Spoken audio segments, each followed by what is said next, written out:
High বন্ধুরা, এই যে দেখো আমাদের বাড়ি আজকে ষষ্ঠীর দিনে চিকেন বিরিয়ানি হবে। তার জন্যে এটা ম্যারিনেট করা হচ্ছে। এখানে আদা পেঁয়াজ রসুন দিয়ে এখানে 4 কিলো চিকেন আছে। তো এটাকে এখন ম্যারিনেট করে নেব। হলুদ লবণ সব মশলা দিয়ে এটাকে ম্যারিনেট করে নেব।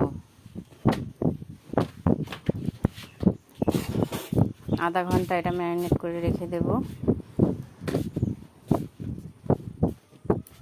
ভালো করে এটাকে মাখিয়ে সর্ষের তেল দিচ্ছি। সর্ষের তেল দিয়ে এটাকে আধা ঘন্টা ম্যারিনেট করে রাখতে হবে। তাহলে কি হবে, একটু ভালো হয়। মাংসগুলো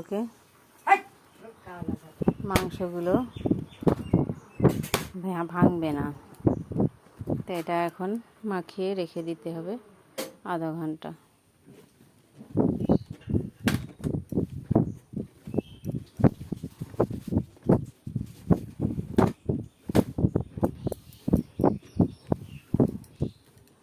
আধা ঘন্টাকে এটাকে মাখাবো ভালো করে। এখানে 4 কিলো আছে। এই যে এখানে বিরিয়ানির ভাত রান্না হচ্ছে, চিকেন দিয়ে বিরিয়ানি হবে। তো এখানে এই যে ভাতটা করছি।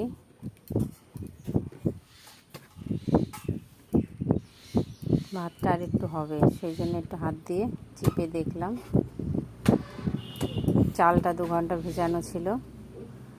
এই যে মাংসটা আমার কষাচ্ছি। মাংস কষানো হয়ে গেছে। এখন এটাকে আমি যেটা বলে হাঁড়িতে যে ভাপ দেওয়ার জন্য যেটা আমরা করব, থাকে যে মাংসগুলো দিয়ে ভাত দিয়ে সবগুলোকে এটা ভাপে বসাতে হবে। তার জন্য এখানে আমরা থাকে প্রথমে ঘি ভাত সব কিছু দিয়ে আগের খালি হাঁড়িটায় ঘি মাখিয়ে নিয়েছিলাম, সেটা দেখাতে খেয়াল ছিল না। তাই এখন সব মাংস ভাত দিয়ে এখানে সব কিছু দিয়ে এটাকে তৈরি করা হচ্ছে।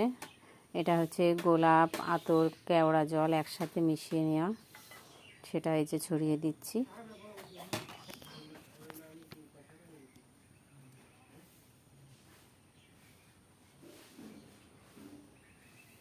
এবার মাংসগুলোকে দিয়ে দেব থাকে।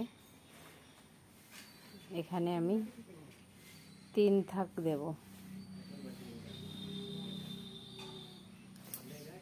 ঝোলটা বেশি